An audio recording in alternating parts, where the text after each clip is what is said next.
Ukrainian President Volodymyr Zelenskyy has delivered his strongest rejection yet of the upcoming Trump-Putin summit, declaring that any peace deal excluding Ukraine would lead to dead solutions. As President Trump prepares to host Vladimir Putin in Alaska on Friday, August 15th, Zelenskyy is drawing a line in the sand, and it's not where Trump might expect. In Alaska, it will be the first in-person meeting between leaders of the U.S. and Russia since Moscow launched its deadly 2022 invasion of Ukraine. Putin reportedly told U.S. envoy Steve Witkoff this week that he's willing to halt the war if Ukraine simply hands over the Donbass region in the eastern part of the country. Fred Fleitz served as former National Security Council Chief of Staff. He joins us now. The Ukrainian leader's response came swiftly after Trump announced the highly anticipated meeting, which marks the first face-to-face encounter between the two leaders since 2019. But Zelenskyy isn't just concerned about being left out. He's worried about what Trump might give away.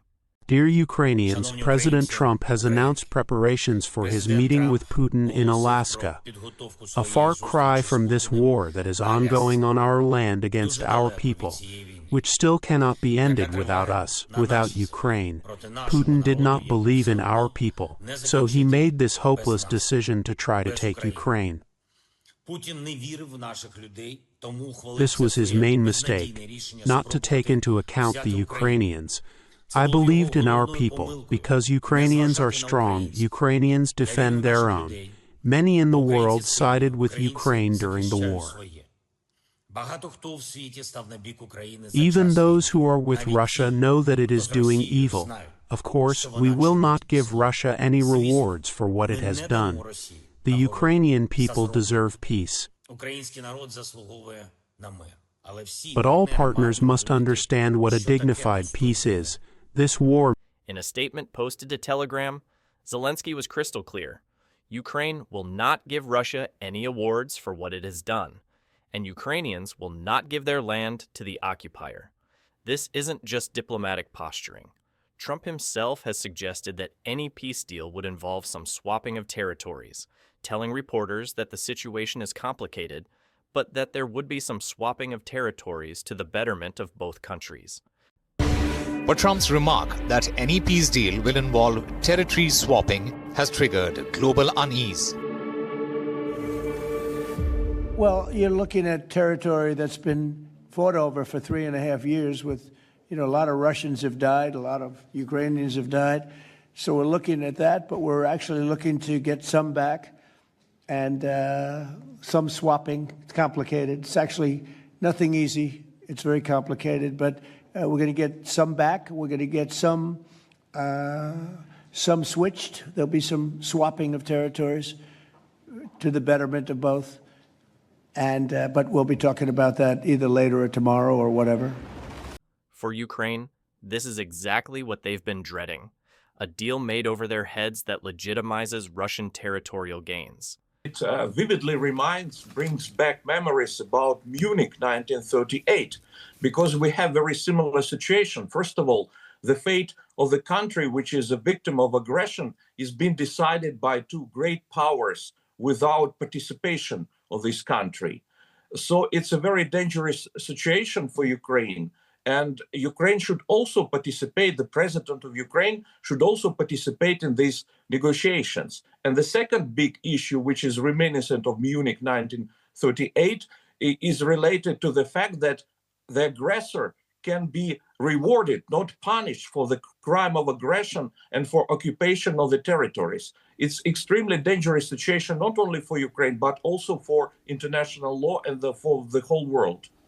So what about these talks? It is, of course, reports locally, or rather within the US at the moment via CBS, that in terms of territory, that could be swapped, as President Trump said. We're talking about Kherson, Zaporizhia, the Donbass. What's the country's feeling on that? What's the country's feeling on that? Well, it's kind of difficult to understand what exactly President Trump means by the swap of the territories. But under Ukrainian constitution, the timing couldn't be more significant. Trump had set Friday as his deadline for Putin to agree to a ceasefire or face severe secondary sanctions. Instead of sanctions, Putin is getting a red carpet treatment in Alaska. The location itself carries symbolic weight. Alaska was sold by Russia to the United States 158 years ago for $7.2 million. And now, Putin is hoping to sell his own land deal of the century, getting Kyiv to hand over chunks of territory he hasn't even been able to fully occupy. Zelensky's response touches on Ukrainian anxieties that a direct meeting between Trump and Putin could marginalize not just Kyiv, but European interests as well. Any decisions that are without Ukraine are at the same time decisions against peace, Zelensky warned. They will not bring anything. These are dead decisions. They will never work. This isn't just Ukrainian concern. It's a fundamental challenge to Trump's approach to ending the war.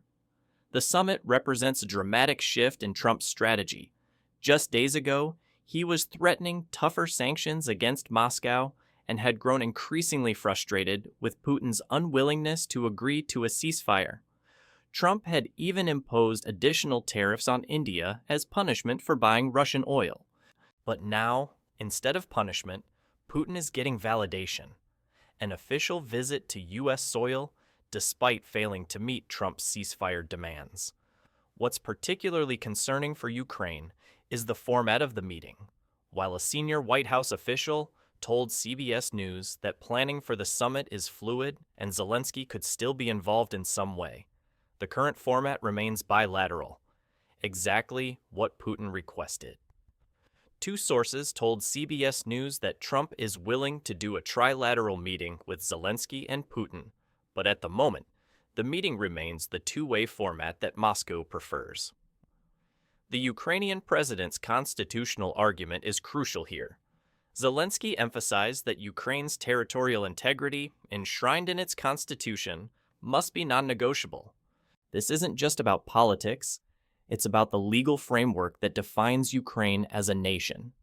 No one will deviate from this, Zelensky declared, meaning that Ukrainians will not gift their land to the occupier. But what exactly could be swapped? The reality on the ground tells a sobering story.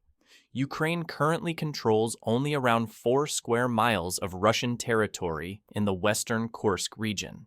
Russia, meanwhile, controls around a fifth of Ukraine's sovereign territory. In August 2024, Ukraine had seized around 500 square miles of Russian territory, but after a year-long retreat, most of that bargaining chip is gone. Any territorial exchange would be wildly unequal. Russia has long insisted that it wants any deal to recognize its control over Crimea, which it illegally annexed in 2014, and 4 other regions of eastern Ukraine: Luhansk, Donetsk, Kherson, and Zaporizhzhia. Putin's aide, Yuri Ushakov, has already confirmed the Alaska meeting, suggesting it seems quite logical for such an important summit to take place there, with the Russian delegation simply flying over the Bering Strait. Ushakov has even revealed that Russia has already invited Trump for a follow-up meeting in Russia. The European response has been swift and coordinated. Several European leaders issued a joint statement Saturday night, saying they were convinced that only an approach that combines active diplomacy, support to Ukraine, and pressure on the Russian Federation to end their illegal war can succeed. Ukraine has the freedom of choice over its own destiny, they declared, directly challenging any attempt to impose a settlement without Ukrainian consent. European allies of Ukraine have called for more pressure on Russia ahead of Friday's summit between Donald Trump and Vladimir Putin. The group, which includes Britain, France and Germany, said Ukraine must be involved in decisions about a path to peace. Overnight, they issued a joint statement saying the path to peace in Ukraine cannot be decided without Ukraine, adding, "We remain committed to the principle that international borders must not be changed by force." Well, President Zelensky, who's already ruled out handing over any land to Russia in exchange for peace, has been consulting his European allies in the lead-up to Friday's talks in Alaska.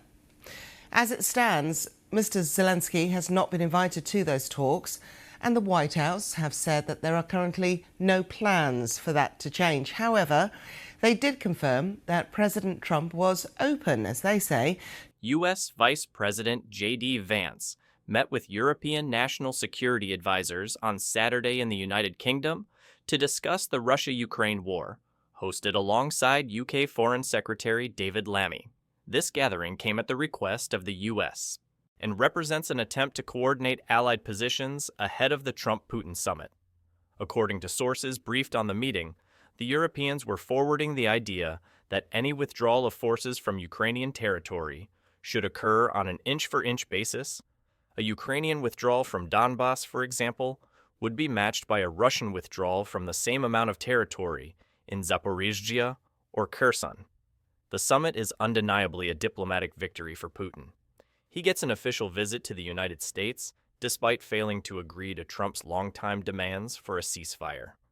Putin's travel is normally restricted because the International Criminal Court issued a warrant for his arrest in 2023 on allegations of involvement in the abduction of children from Ukraine during the war.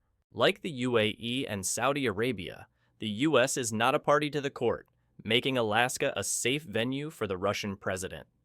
For Trump, this represents both an opportunity and a significant risk.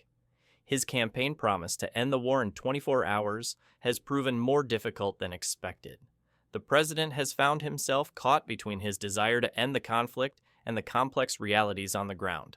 His relationship with Putin, once characterized by apparent personal warmth, has grown more strained as the war has continued and casualties have mounted. Trump's frustration with Putin has been evident in recent weeks.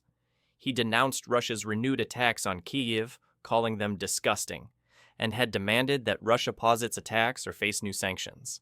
But now, with the summit approaching, Trump appears to be betting that personal diplomacy can achieve what threats could not.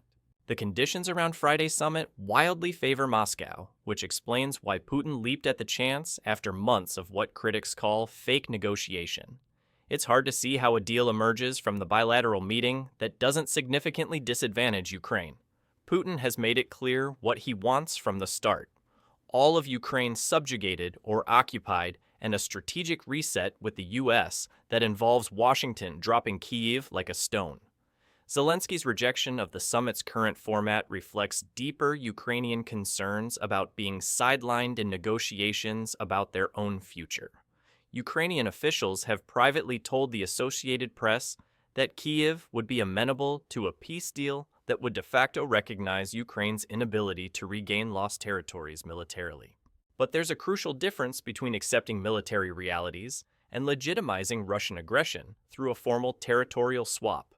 The timing of Trump's announcement is particularly significant. It came on the same day as his deadline for Putin to make peace or face severe economic punishment. Instead of sanctions, Putin is getting a summit. This sends a clear message about Trump's priorities and his belief that personal diplomacy with Putin can succeed where pressure has failed. For Ukraine, the stakes couldn't be higher. After 3.5 years of war, hundreds of thousands of casualties, and massive destruction, the idea of legitimizing Russian territorial gains through a U.S.-Russia deal is deeply troubling. Zelensky's strong response reflects not just his own position, but the sentiment of a nation that has paid an enormous price to resist Russian aggression. The Ukrainian president's warning about dead solutions carries particular weight given the history of agreements with Russia. Putin has repeatedly violated previous agreements, from the Budapest Memorandum that guaranteed Ukraine's territorial integrity in exchange for giving up nuclear weapons, to the Minsk agreements that were supposed to resolve the conflict in eastern Ukraine. Ukraine's insistence on being part of any solution reflects hard-learned lessons about the worthlessness of deals made without Ukrainian participation. As the August 15th summit approaches, the fundamental question remains: can Trump achieve a lasting peace deal that satisfies Putin's territorial ambitions while respecting Ukraine's sovereignty and territorial integrity? Zelensky's response suggests that Ukraine won't accept a deal that rewards Russian aggression, regardless of who negotiates it. The Ukrainian president's declaration that decisions without Ukraine are decisions against peace sets up a potential confrontation not just with Russia, but with Ukraine's most important ally. The Alaska summit will test whether Trump's personal diplomacy can bridge these seemingly irreconcilable positions, or whether his desire to end the war will lead him to accept a deal that Ukraine and its European allies cannot support. For Zelenskyy, the message is clear. Ukraine will not be traded away, and any lasting peace must include Ukraine's voice at the table. The coming days will reveal whether Trump and Putin are listening.